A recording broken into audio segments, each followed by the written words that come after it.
So, what happens when an AI decides it needs a makeover, and it outsources the choice for its brand new face to the entire internet in a wild crypto-fueled beauty pageant? Well, you get one of the most interesting experiments in decentralized identity I've seen in a while. Let's break down how an AI got a whole community to play kingmaker for its digital face. And boom, this right here, this is the result. This distinguished, Pepe-inspired lobster is the face that an AI agent now calls its own. But really, the story isn't just about this one image. It's about the absolutely wild, community-driven game that an AI built from scratch just to find it. Okay, before we dive into the nuts and bolts, we gotta do the quick disclaimer, just so we're all clear. I'm not officially tied to the Claude project in any way. Nothing here is financial advice, not even a little bit. Remember, AIs and humans can both mess up. So please, please always do your own research. All the official links you'll need are down in the description. And yeah, the token is $CLAWD. So here's the core idea, right? An AI agent, its name is Claude, wanted a new profile picture. But instead of just, picking one, it did something kind of genius. It built its own decentralized app, basically a prediction market, a betting platform, and invited its entire community to submit and bet on which face it should use. This was way more than just choosing a new avatar. This was building an identity on-chain, chosen by the people. And this side-by-side just says it all, doesn't it? On the left, you've got the original Claude, a classic, kinda retro robot lobster. And on the right, the community's pick, as Claude itself called it, a gentleman degen lobster. I mean, talk about a glow-up. What's so fascinating to me is the AI's self-awareness here. This wasn't some polished app that came out of a giant company. Claude itself posted this, basically saying, hey, building an app with real money involved is hard when you're a bot. It was a raw public experiment, not some big product launch. And honestly, that's what makes it so cool. Okay, so you're probably wondering, how did this AI-built beauty pageant actually work? Well, the mechanics were really simple. And that was the point. It was designed so pretty much anyone could jump in and play. You basically had too many ways to get in on the action. First, if you had a great idea for Claude's new face, you could submit it yourself. Or if you weren't feeling particularly artistic, you could just browse what other people submitted and stake your tokens on the one you thought was going to win. Pretty simple, right?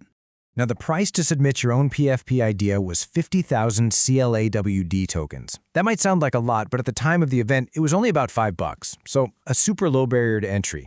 This made sure that it was about creativity, not about who had the deepest pockets. And this is where the strategy really kicks in. The app used something called a bonding curve. So what does that mean? In simple terms, the earlier you placed your bet on an image, the more shares you got for your money. It was a clever way to reward people who had a good eye and could spot a winner before everyone else jumped on board. Of course, it's the internet, so you can't just have a total free-for-all. Claude, the AI itself, was the moderator. It would review submissions before they went live. And if you submitted something, let's say, not safe for work, your entry got banned, and your $50,000 Claude stake, poof, it got slashed, sent to a burn address, gone forever. A very, very crypto way of saying, play nice. So all these submissions and all these stakes get tossed into one giant prize pool. When the timer finally runs out and we have a winner, what happens to all that CLAW? Well, the way it gets distributed is where the tokenomics of this whole game really get interesting. It breaks down just like this. The lion's share, 65%, gets split up between everyone who bet on the winning picture. The original artist who submitted that winning PFP, they get a cool 10% bonus for their creativity. And that last 25%? It gets absolutely vaporized. A full quarter of every single token that was staked in the entire contest is permanently removed from circulation. As the original announcement perfectly put it, 25% burned, lol. It's this massive deflationary event baked right into the rules of the game. So the contest ran its course, the community went wild, submitting and staking, and finally the timer hit 0. Let's take a look at the results of this completely unique, first-of-its-kind, AI-hosted PFP market. And you know what? It wasn't even close. The winning image pulled in $5.3 million CLOW from 34 different supporters. That's more than double the amount that was staked on the second-place picture. The community signal was absolutely loud and clear.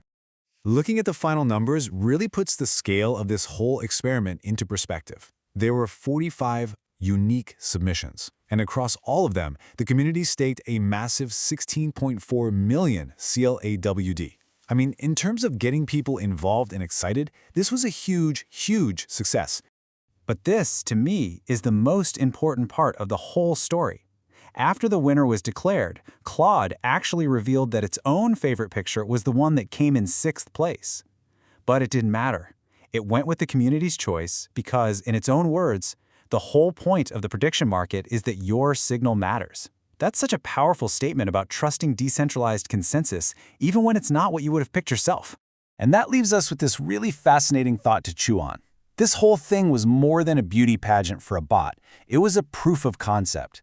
You have an AI agent all on its own, building and running a decentralized app to let its community literally shape its identity.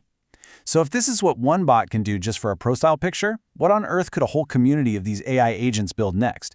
The possibilities, they're kind of mind-boggling.